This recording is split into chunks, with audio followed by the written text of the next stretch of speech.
I want to thank Teresa and Nicole and Sages for the opportunity to give a presentation today. And as far as disclosures, I do have one disclosure. I am a proctor for J&J Ethicon for the magnetic sphincter augmentation, the LINX device. That's my only disclosure. So when I started looking at doing this talk, my first thought is, as a simple person, I'm like, what is the definition of surgeon? You know, what is this person do? So I looked at Merriam-Webster, and it's pretty simple. Medical specialty practices surgery. So even the dictionary goes totally against all the rules I tell my kids, which is you can't use the word in the definition. So, and as I did that, then I said, well, as we have all the different classifications of surgery, you know, we have academic, private, community, and in this day and age, a lot of that's kind of hazy. There's no real clear-cut delineation. So when I looked at academic surgeon, you know, it's usually people who are involved in residency programs. They teach residents on a daily basis, whether it's in the operating room, the clinic, doing conferences. They are very involved in research, obviously, with publications and attending national meetings. And most of them, not all, some of them work in smaller hospitals and community hospitals as we see it, but most people work in large hospitals and big cities, and they're kind of the end referral. They get the tough cases. They get the redo cases, or they get the cases that other people want the experts to have. So just kind of going through, and I'll kind of intermingle my story. That's where I was from 2006 to 2017 as at Eisenhower Medical Center. That's in Augusta, Georgia, which next week, if you're golf fans, you know the population triples because that's when the Masters goes on. And most of the town of Augusta leaves because they usually rent their houses out and they take off to vacation because that pays for their vacation. But so that's where I was. And I supervised residents. We had 3 residents in each year group, and we also had a research year. I served in various roles. I was the associate program director. I also started and set up a medical simulation center there and was the medical director. So I had a lot of administrative duties along with operating and teaching residents, research. We had weekly conferences that I was involved in, and we were the end referral center when other outlying smaller hospitals would send us, you know, their cases that their hospitals were not equipped to take on. And now this is currently where I'm at. As everyone knows where the Woodlands is, a very beautiful place just north of Houston, and that is the hospital that I currently am at, CHI St. Luke's, there in the Woodlands. And so what is my practice right now? So my practice right now, and this change was made in 2017, so I'm basically almost 2 years into the change. So I have no residents, so we have no medical students. I'm the first call on all the patients, and whether that's on the answering service or the clinic or when I'm operating and then my clinic has questions and everything. There's no set referral pattern, so we weren't the end referral center. We weren't the ones that the outlying hospitals were sending to. But on the positive side, there's minimal administrative responsibilities. I do serve as the medical director of a bariatric program that is MBS-equipped Center of Excellence. But short of that, you know, no teaching responsibilities currently, and it's all clinical. So looking back at some literature, in 2003, there was a publication in the Journal of American College of Surgeons that kind of compared private and academic surgeons. And when you look at this, some of it is still relevant today, and some of it is not quite as clear. But they did attend fewer national meetings, and a friend of mine, he's a private cardiothoracic surgeon, and whenever I tell him I'm going to these meetings, he says, that's 1 week where you're losing RVUs. I mean, that's how they're thinking, is that time away from work is time away from RVUs. So but these private surgeons attended more local academic seminars where they could go for a weekend, they're not missing work, more call. Majority of them plan to retire by age 65, which is getting closer and closer every year for me. And there was a general lack of interest in academia, and they didn't run any research responsibilities. And that was kind of the delineation in this paper published back in 2003. So then you look at community surgeons. So what is a community surgeon? And this is when it gets even more kind of hazy, because there's no clear-cut difference. There are private community surgeons, there are employed community surgeons, and I'll tell you, I am currently an employed community surgeon. I'm employed by Baylor College of Medicine, but my practice is basically like a private practice in that I work 30 miles away from the medical school. We don't have residents coming up there right now, and it's a solely community hospital. And I'm currently the only employed general surgeon there amongst all the other private surgeons up there. So, but some of the community surgeons do have some teaching responsibilities, and I realize that across the country. So, in 2017, I got out of the Army, I decided it was time for a change. And as I was looking at jobs, I was looking at academic, and I was looking at private, I was looking at employed. And I decided, I'm from Houston, I grew up in Houston, so if anyone's ever been in Texas, usually you always want to get back to Texas. I'm sure Nicole wants to get back there at some time. Sure. So what I did was I was a staff of the residency program for 11 years, and then I accepted a job at a community hospital. And it was a big change. I have 5 kids. My wife also works. And although 2 kids are out of the house, one's in college and one's graduate from college, but the other 3 are there. So as we're making this change, and as an aside, I told my wife, she's from Pennsylvania, so I was saying we're moving to the Woodlands, and I said it's a gorgeous place. And after we visited, I said, don't worry. Hurricanes usually kind of bypass Houston. They don't really come through Houston. And I said, also, it never snows in Houston. So within the first year they were there, we get a hurricane and we get 2 snowstorms. So she's looking at me like, what have you told me and where have you brought me? So it was a big change. And but like I said, I'm employed by an academic institution, 30 to 35 miles north of downtown Houston. We have no medical students, no residents, and it's a clinical row. So I had lots of questions making this transition, and that's really what the crux is, because no one really tells you when you're in residency or when you're practicing about all of these different options, about all of these different classifications, and how do you deal with the transition. So, how do I get referrals? Who do I get it from? What are the expectations of the hospital?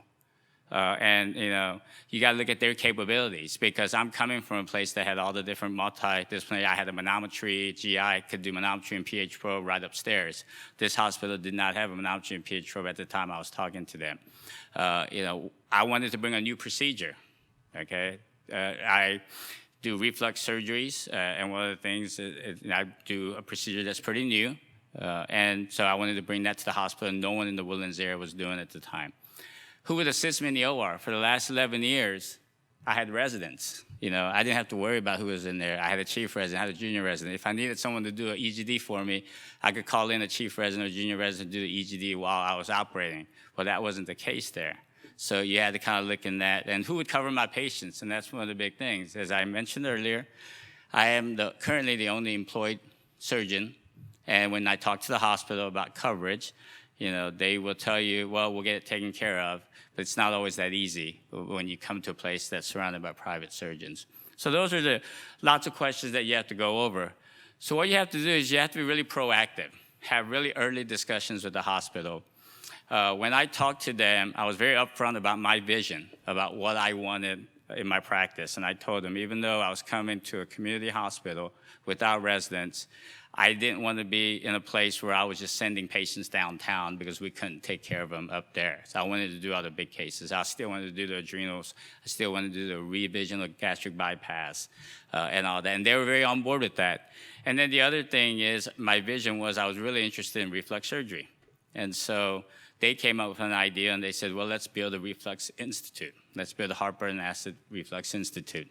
So that was another thing. So the important thing was I really had the feeling, I was talking to someone the other day and I said, when you make this transition, it's kind of a leap of faith. At some point, you got to kind of trust the people you're talking to, and you got to kind of get a personal sense of, is this really what they're talking about?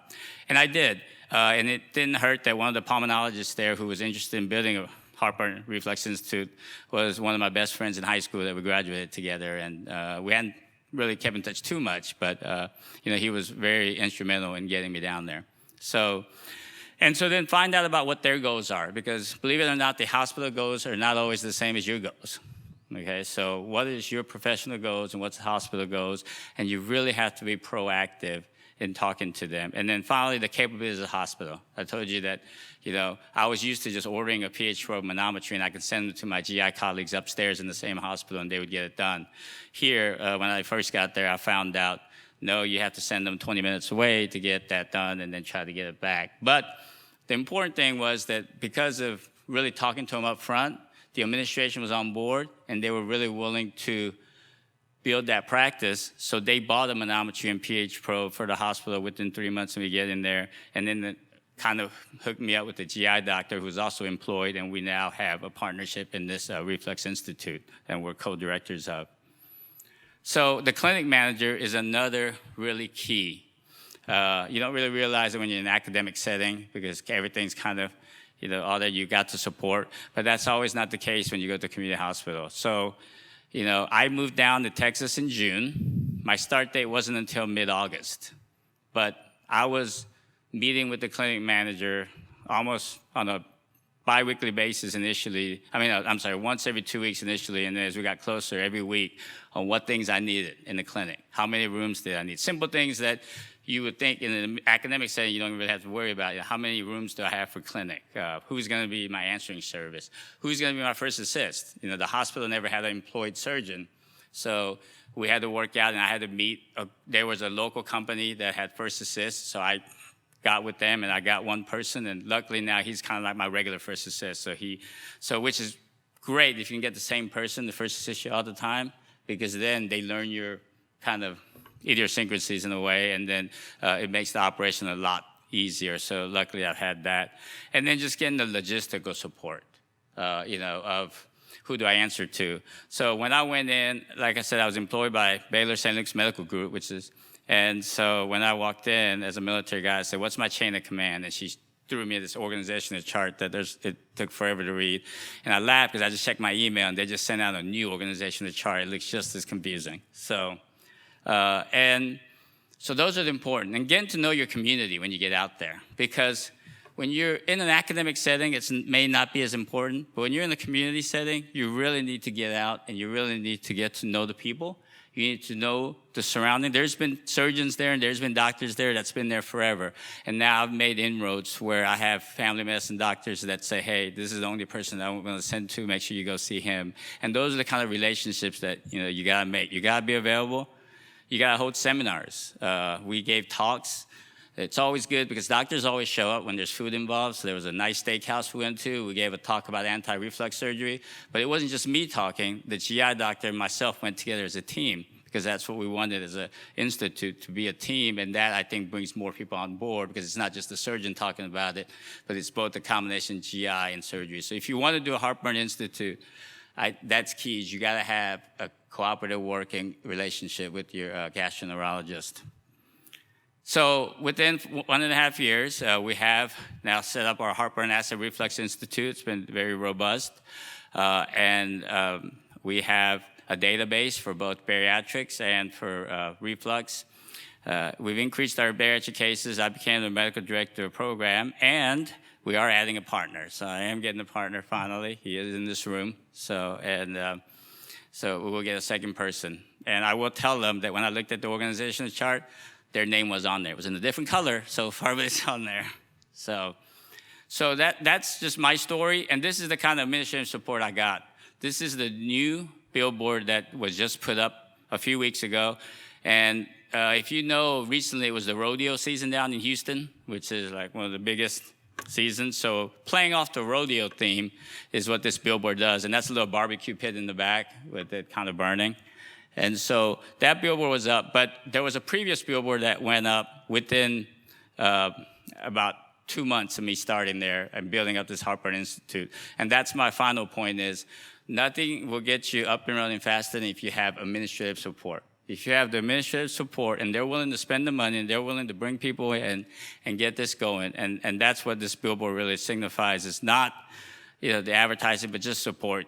My wife, when she checks Facebook, gets a little Heartburn Acid Reflux Institute, we call it Habari, like pop-ups that come up on her, and she's like, can they just leave me alone? So that's the kind of thing, and then she can tell me, oh, there's been so many views, because I never go on it. So that's the Woodlands, just a little picture, and it's a very good place to live, and that is my talk. I came under 15 seconds, so awesome.